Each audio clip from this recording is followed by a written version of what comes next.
తమిళనాడు రాజకీయాల్లో నటి త్రిష పేరు మరోసారి తీవ్ర చర్చకు దారితీసింది. ముఖ్యమంత్రి టీవీకే అధినేత విజయ్ను లక్ష్యంగా చేసుకుని ఏఐఏడీఎంకే సీనియర్ నేత ఆర్బీ ఉదయ్ కుమార్ చేసిన వ్యాఖ్యలు ఇప్పుడు రాజకీయ దుమారానికి కారణమయ్యాయి.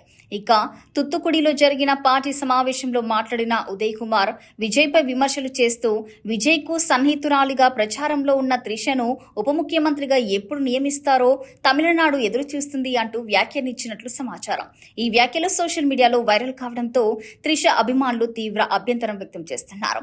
ప్రభుత్వ విధానాలపై విమర్శలు చేయాల్సిన సందర్భాల్లో ఓ మహిళ సినీ ప్రముఖురాలు వ్యక్తిగత జీవితాన్ని రాజకీయాల్లోకి లాగడం సరికాదని అభిమానులు మండిపడుతున్నారు. మదురై సహా పలు ప్రాంతాల్లో త్రిష ఫ్యాన్స్ నిరసన పోస్టర్లు కూడా ఏర్పాటు చేశారు.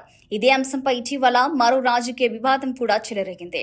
కావేరీ జలాల నిరసన కార్యక్రమంలో త్రిష పేరుతో నినాదాలు వినిపించగా దానిపై వచ్చిన వ్యాఖ్యల నేపథ్యంలో ఫిర్యాదులు, పోలీస్ చర్యలు కూడా చోటు చేసుకున్నాయి.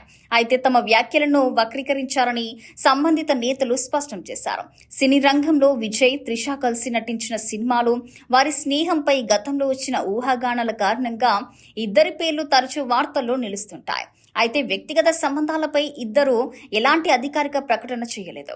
ప్రస్తుతం ఈ వివాదం రాజకీయ విమర్శలకు హద్దులు ఎక్కడ ఉండాలి, మహిళల వ్యక్తిగత జీవితాలను రాజకీయ ఆయుధాలుగా ఉపయోగించడం ఎంతవరకు సమంజసం అనే చర్చకు దారితీస్తుంది. రానున్న రోజుల్లో ఈ అంశం తమిళనాడు రాజకీయాల్లో మరింత వేడెక్కే అవకాశాలు కనిపిస్తున్నాయి.